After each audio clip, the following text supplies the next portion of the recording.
सियावर रामचंद्र की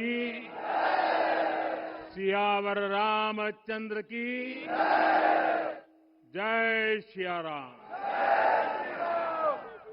उत्तर प्रदेश की राज्यपाल आनंदीबेन पटेल, राष्ट्रीय स्वयंसेवक संघ के परम पूजनीय सरसंघ चालक डॉक्टर मोहन भागवत जी, उत्तर प्रदेश के मुख्यमंत्री योगी आदित्यनाथ जी, श्री राम जन्मभूमि तीर्थ क्षेत्र ट्रस्ट के अध्यक्ष पूज्य महंत नृत्य गोपाल दास जी,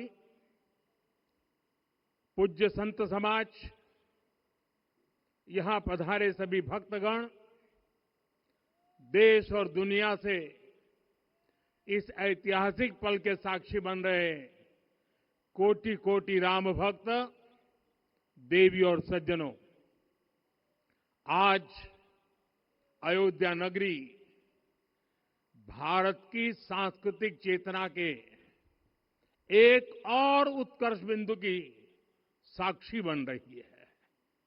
आज संपूर्ण भारत, संपूर्ण विश्व राममय है।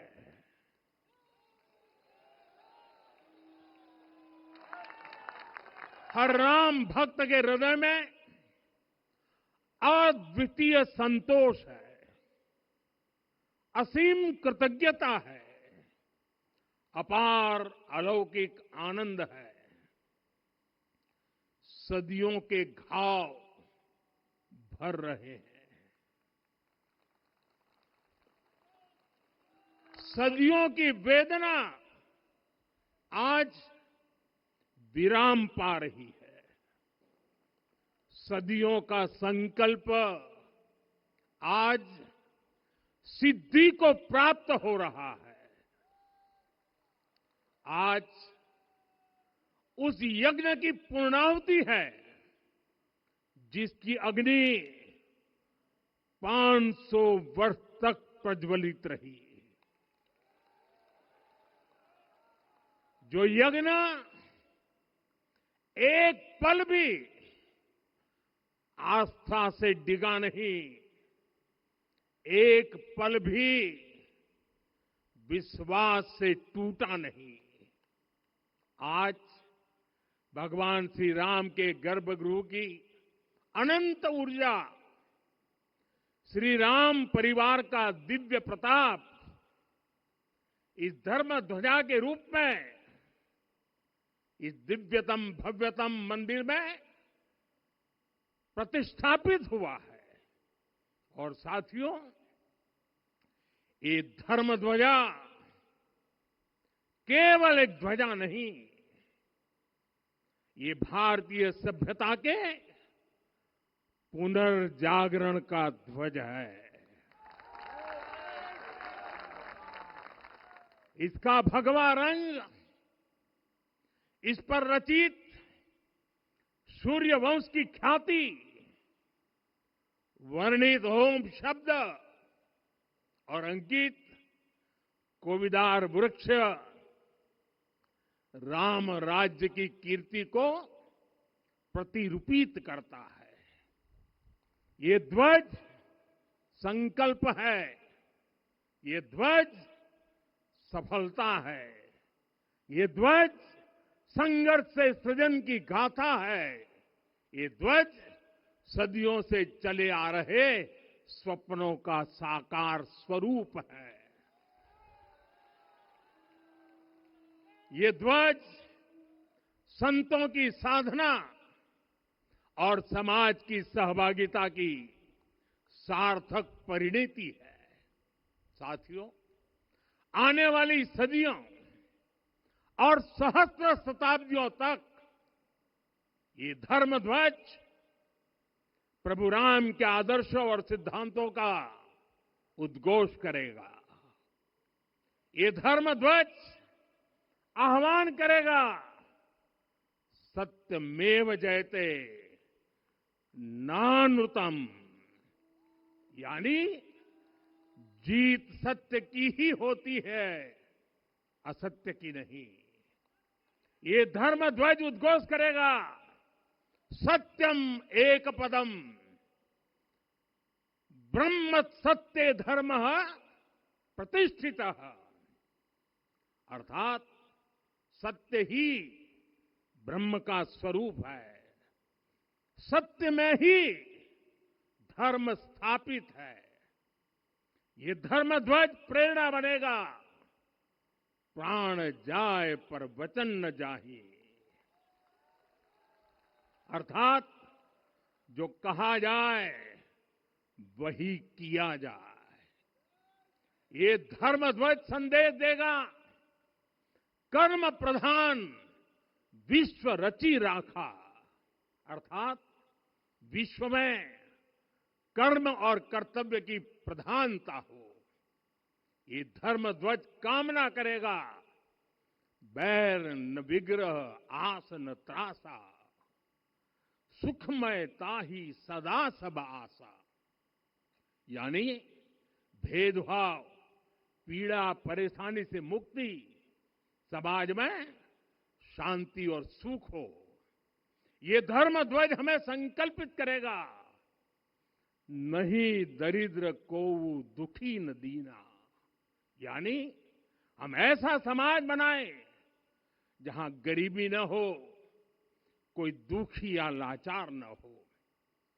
साथियों, हमारे ग्रंथों में कहा गया है, आरोपितम ध्वजम दृष्ट्वा, ये अभिनंदनित धार्मिका ते अपि सर्वे प्रमुच्यते महापातक कोटि भी, यानी जो लोग किसी कारण मंदिर नहीं आ पाते और दूर से मंदिर के ध्वज को प्रणाम कर लेते हैं, उन्हें भी उतना ही पुण्य मिल जाता है। साथियों, ये धर्म ध्वज भी इस मंदिर के ध्येय का प्रतीक है। ये ध्वज दूर से ही रामलला की जन्मभूमि के दर्शन कराएगा और युगों युगों तक प्रभु श्री राम के आदेशों और प्रेरणाओं को मानव मात्र तक पहुंचाएगा। साथियों, मैं संपूर्ण विश्व के करोड़ों राम भक्तों को इस अविस्मरणीय क्षण की, इस अद्वितीय अवसर की हार्दिक शुभकामनाएं देता हूं। मैं आज उन सभी भक्तों को भी प्रणाम करता हूं, हर उस दानवीर का भी आभार व्यक्त करता हूं जिसने राम मंदिर निर्माण के लिए अपना सहयोग दिया। मैं राम मंदिर के निर्माण से जुड़े हर श्रमवीर, हर कारीगर, हर योजनाकार, हर वास्तुकार, सभी का अभिनंदन करता हूं। साथियों, अयोध्या वह भूमि है जहां आदर्श आचरण में बदलते हैं। यही वह नगरी है जहां श्री राम ने अपना जीवन पथ शुरू किया था। इसी अयोध्या ने संसार को बताया कि एक व्यक्ति कैसे समाज की शक्ति से, उसके संस्कारों से पुरुषोत्तम बनता है। जब श्री राम अयोध्या से वनवास को गए तो वे युवराज राम थे, लेकिन जब लौटे तो मर्यादा पुरुषोत्तम बनकर के आए और उनके मर्यादा पुरुषोत्तम बनने में महर्षि वशिष्ठ का ज्ञान, महर्षि विश्वामित्र की दीक्षा, महर्षि अगस्त्य का मार्गदर्शन, निषाद राज की मित्रता, मां शबरी की ममता, भक्त हनुमान का समर्पण, इन सब की अनगिनत ऐसे लोगों की महत्वपूर्ण भूमिका रही है। साथियों, विकसित भारत बनाने के लिए भी समाज की इसी सामूहिक शक्ति की आवश्यकता है। मुझे बहुत खुशी है कि राम मंदिर का दिव्य प्रांगण भारत के सामूहिक सामर्थ्य की भी चेतना स्थली बन रहा है। यहां 7 मंदिर बने हैं। यहां माता शबरी का मंदिर बना है, जो जनजातीय समाज के प्रेम भाव और आतिथ्य परंपरा की प्रतिमूर्ति है। यहां निषादराज का मंदिर बना है। ये उस मित्रता का साक्षी है जो साधन नहीं, साध्य को, उसकी भावना को पूजती है। यहां एक ही स्थान पर माता अहिल्या है, महर्षि वाल्मीकि है, महर्षि वशिष्ठ है, महर्षि विश्वामित्र है, महर्षि अगस्त्य है और संत तुलसीदास है। रामलला के साथ साथ इन सभी ऋषियों के दर्शन भी यहीं पर होते हैं। यहां जटायु जी और गिलहरी की मूर्तियां भी है, जो बड़े संकल्पों की सिद्धि के लिए हर छोटे से छोटे प्रयास के महत्व को दिखाती है। मैं आज हर देशवासी से कहूंगा कि वो जब भी राम मंदिर आए तो सप्त मंदिर के दर्शन भी अवश्य करें। ये मंदिर हमारी आस्था के साथ साथ मित्रता, कर्तव्य और सामाजिक सद्भाव के मूल्यों को भी शक्ति देते हैं। साथियों, हम सब जानते हैं हमारे राम भेद से नहीं, भाव से जुड़ते हैं। उनके लिए व्यक्ति का कुल नहीं, उसकी भक्ति महत्वपूर्ण है। उन्हें वंश नहीं, मूल्य प्रिय है। उन्हें शक्ति नहीं, सहयोग महान लगता है। आज हम भी उसी भावना से आगे बढ़ रहे हैं। पिछले 11 वर्षों में महिला, दलित, पिछड़े, अति पिछड़े, आदिवासी, वंचित, किसान, श्रमिक, युवा, हर वर्ग को विकास के केंद्र में रखा गया है।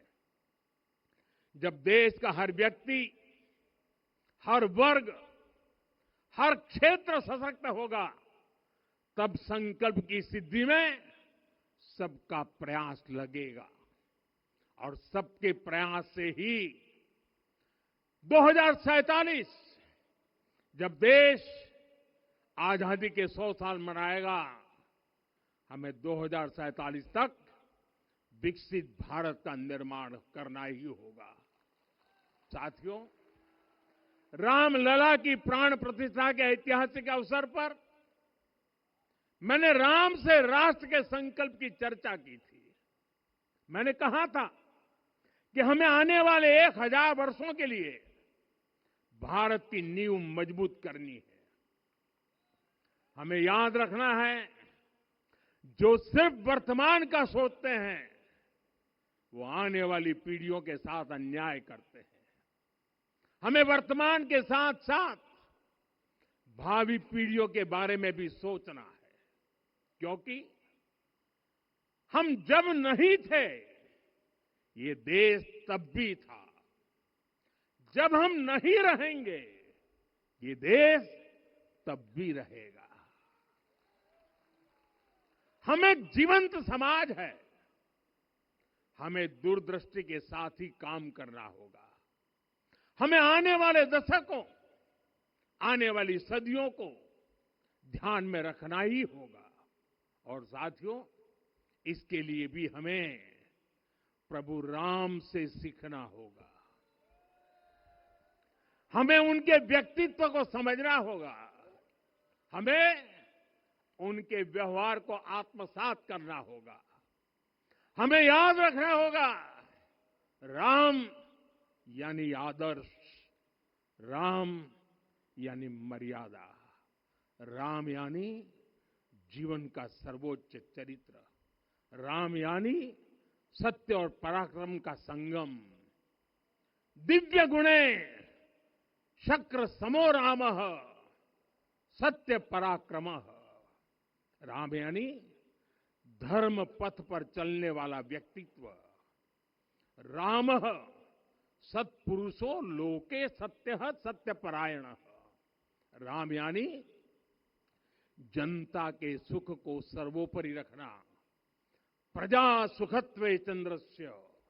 राम यानी धर्म और क्षमा का दरिया। वसुधाया क्षमा गुणे है। राम यानी ज्ञान और विवेक की पराकाष्ठा। बुद्ध या बृहस्पति तुल्य। राम यानी कोमलता में दृढ़ता। मृदु पूर्वज भाषते। राम यानी कृतज्ञता का सर्वोच्च उदाहरण। कदाचन नोपकारेण कृति नैकेन तुष्यति। राम यानी श्रेष्ठ संगति का चयन।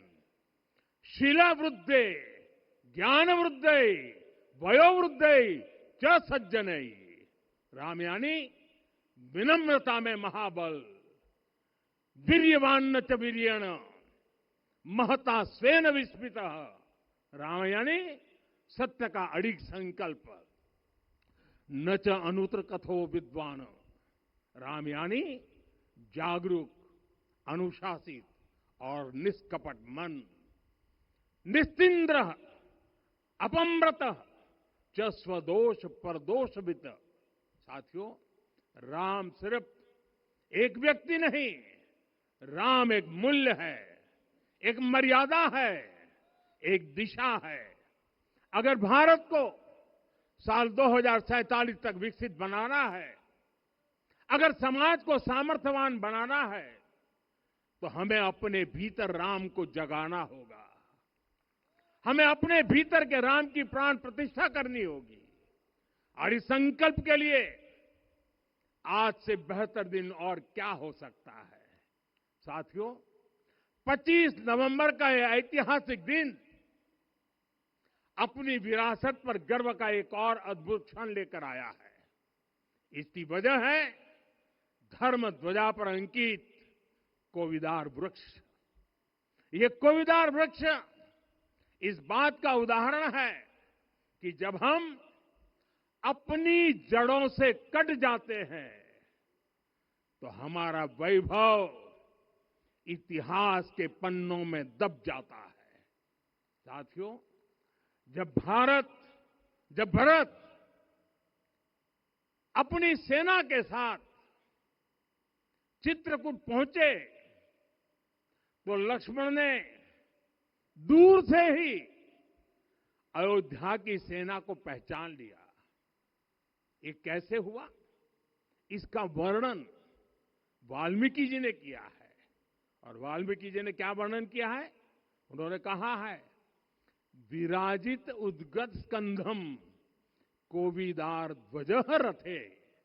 लक्ष्मण कहते हैं, राम, सामने जो तेजस्वी प्रकाश में विशाल वृक्ष जैसा ध्वज दिखाई दे रहा है, वही अयोध्या की सेना का ध्वज है। उस पर कोविदार का शुभ चिन्ह अंकित है।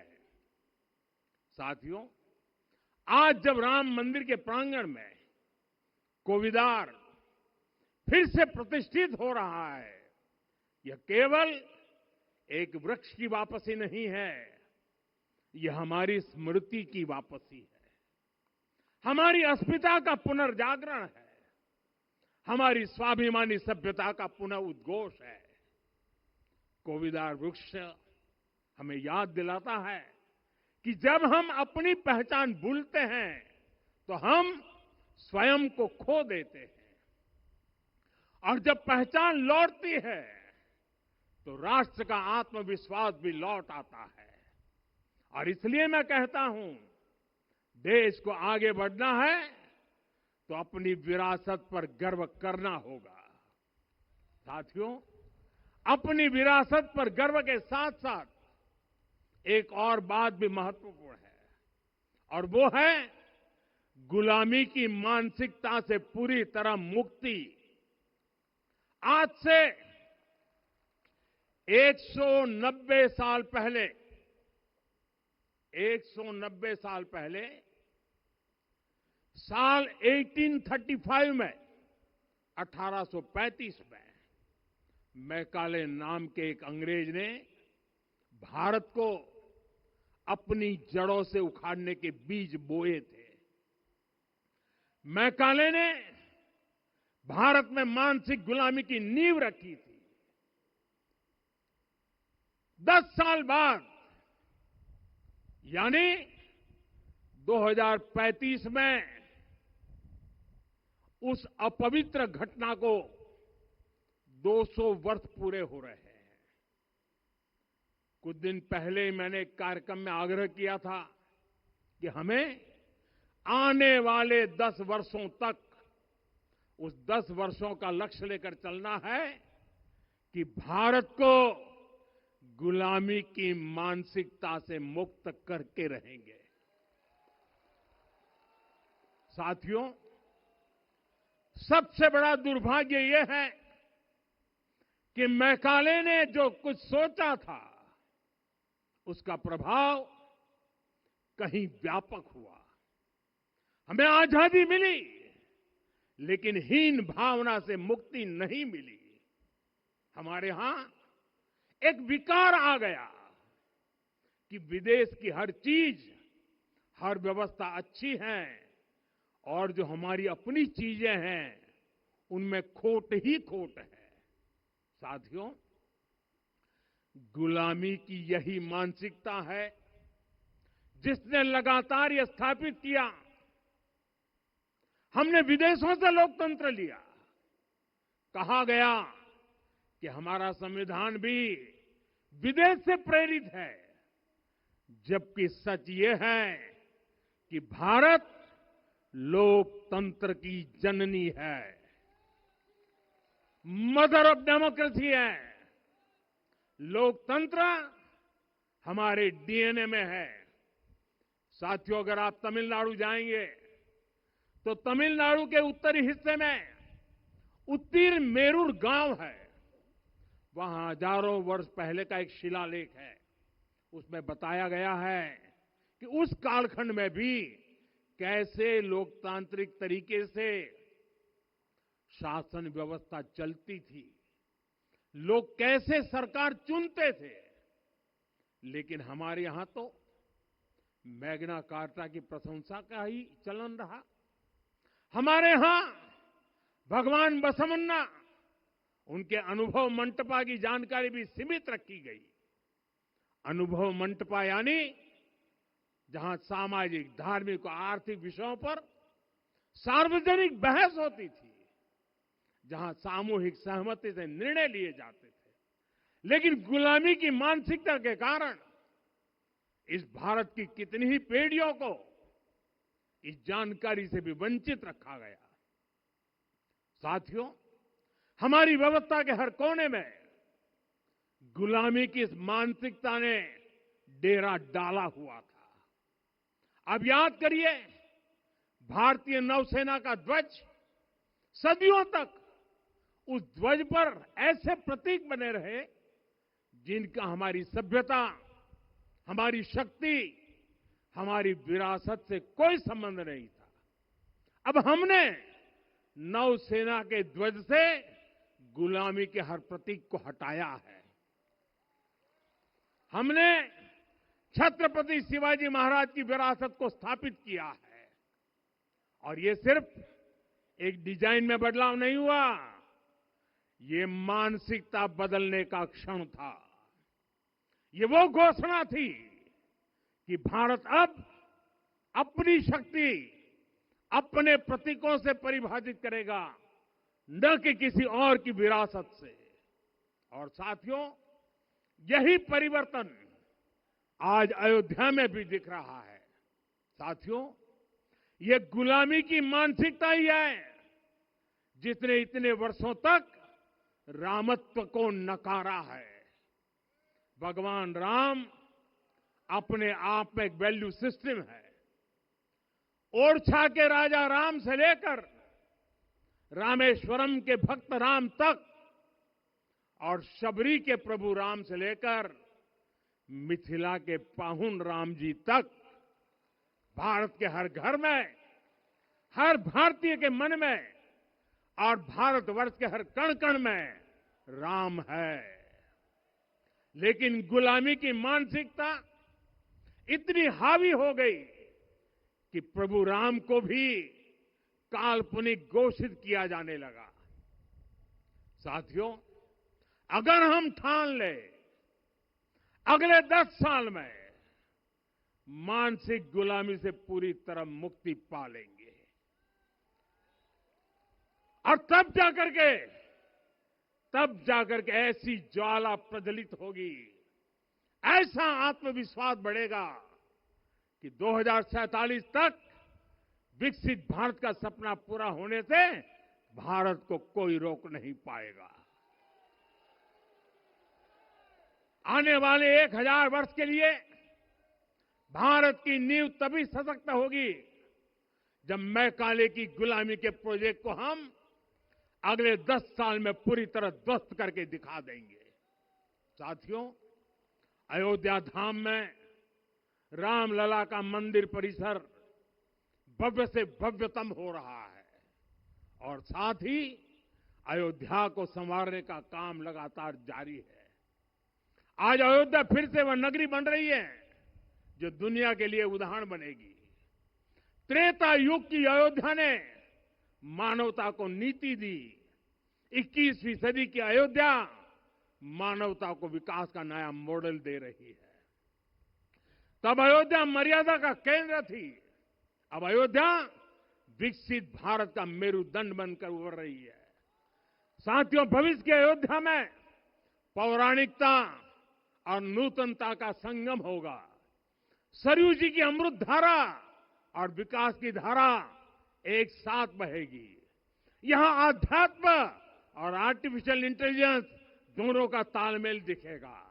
राम पथ, भक्ति पथ और जन्मभूमि पथ से नई अयोध्या के दर्शन होते हैं। अयोध्या में भव्य एयरपोर्ट है। अयोध्या में आज शानदार रेलवे स्टेशन है। वंदे भारत और अमृत भारत एक्सप्रेस जैसी ट्रेनें अयोध्या को बाकी देश से जोड़ रही हैं। अयोध्या वासियों को सुविधाएं मिले, उनके जीवन में समृद्धि आए, इसके लिए निरंतर काम चल रहा है। साथियों, जब से प्राण प्रतिष्ठा हुई है तब से लेकर आज तक करीब करीब 45 करोड़ श्रद्धालु यहां दर्शन के लिए आ चुके हैं। ये वो पवित्र भूमि है जहां 45 करोड़ लोगों के चरण रज पड़े हैं और इससे अयोध्या और आसपास के लोगों की आय में आर्थिक परिवर्तन आया है, वृद्धि हुई है। कभी अयोध्या विकास के पैमानों में बहुत पीछे थी, आज अयोध्या नगरी यूपी के अग्रणी शहरों में से एक बन रही है। साथियों, 21वीं सदी का आने वाला समय बहुत महत्वपूर्ण है। आजादी के बाद के 70 साल में भारत विश्व की 11वीं सबसे बड़ी अर्थव्यवस्था बना। 70 साल में 11वीं। लेकिन पिछले 11 साल में ही भारत विश्व की 5वीं सबसे बड़ी अर्थव्यवस्था बन चुका है। और वो दिन दूर नहीं जब भारत विश्व की 3री सबसे बड़ी अर्थव्यवस्था भी बन जाएगा। आने वाला समय नए अवसरों का है, नई संभावनाओं का है और इस अहम कालखंड में भी भगवान राम के विचार ही हमारी प्रेरणा बनेंगे। जब श्री राम के सामने रावण विजय जैसा विशाल लक्ष्य था, तब उन्होंने कहा था, सौरज धीरज ते ही रथ चाका, सत्यशील दृढ़ ध्वज पताका।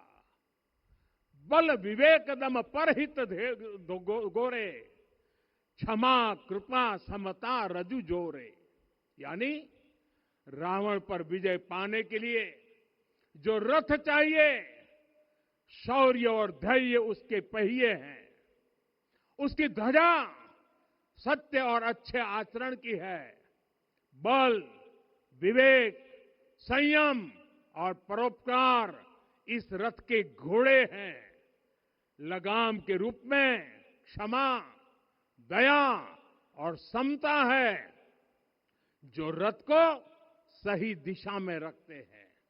साथियों, विकसित भारत की यात्रा को गति देने के लिए ऐसा ही रथ चाहिए, ऐसा रथ जिसके पहिए शौर्य और धैर्य हो, यानी चुनौतियों से टकराने का साहस भी हो और परिणाम आने तक दृढ़ता से डटे रहने का धैर्य भी हो। ऐसा रथ जिसकी ध्वजा सत्य और सर्वोच्च आचरण हो, यानी नीति, नियत और नैतिकता से समझौता कभी न हो। ऐसा रथ जिसके घोड़े बल, विवेक, संयम और परोपकार हो, यानी शक्ति भी हो, बुद्धि भी हो, अनुशासन भी हो और दूसरों के हित का भाव भी हो। ऐसा रथ जिसकी लगाम क्षमा, करुणा और संभाव हो, यानी जहां सफलता का अहंकार नहीं और असफलता में भी दूसरों के प्रति सम्मान बना रहे। और इसलिए मैं आदरपूर्वक कहता हूं, ये पल कंधे से कंधा मिलाने का है, ये पल गति बढ़ाने का है।